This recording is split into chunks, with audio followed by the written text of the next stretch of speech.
My name is Father Brian Harrison. I'm originally from Australia, which you might pick by that accent. I've been in St. Louis, Missouri for 9 years now, and I'm the chaplain of St. Mary of Victories Church. It's no longer a parish, it's a chapel, so my title is chaplain rather than pastor.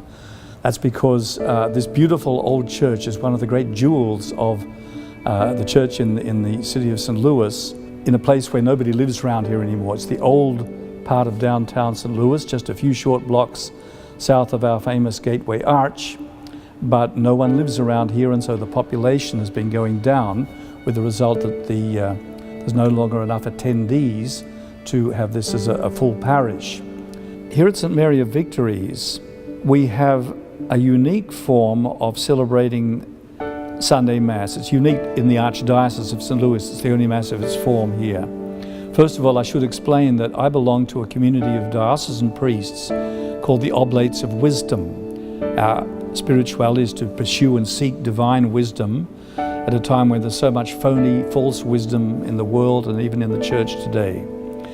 As a community of priests who would accept the teachings and the new liturgy brought in by Vatican Council II, but put into practice and understood in a way that showed its harmony with the great bimillennial tradition of the Church. Pope Benedict XVI famously called this a hermeneutic of continuity, that we understand and apply Vatican Council II's teachings and the new liturgy in a way that is not a radical departure from tradition, but shows the harmony with tradition.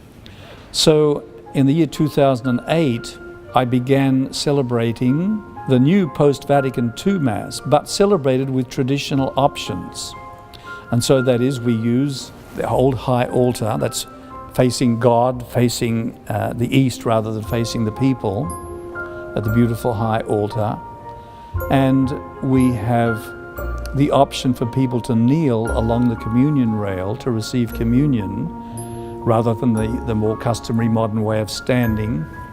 And so we give people an option here, but almost everybody who comes here does receive kneeling along the altar rail. The priest comes along and gives the host to the people that way. We have a very competent little schola, little choir that sings Gregorian Chant. We have the readings, of course, in English, homily, prayers of the faithful in English.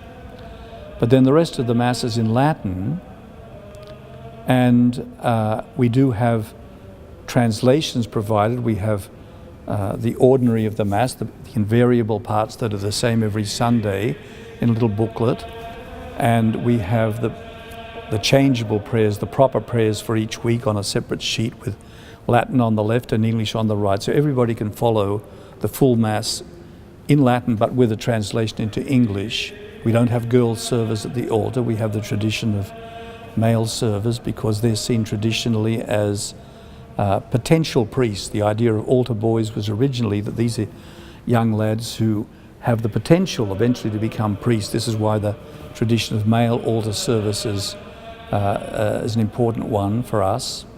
We always use the Roman canon, the first Eucharistic prayer.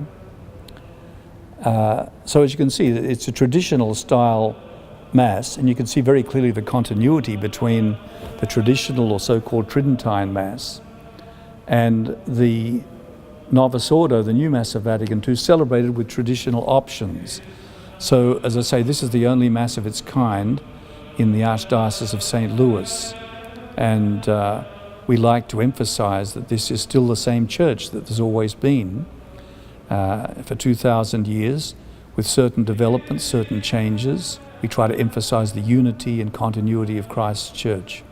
As I mentioned at the beginning, nobody lives around this area anymore, and so we don't have a natural parish base here, and so the attendance is pretty small, and we don't have nearly enough income from the collection from our small community to pay for the huge expenses we have in maintaining this very old church and the great big rectory beside us, which used to be a school for over 100 years. Our future depends on, well, how much human and material resources we can manage to bring, but it would be a tragedy if this beautiful old church had to close down.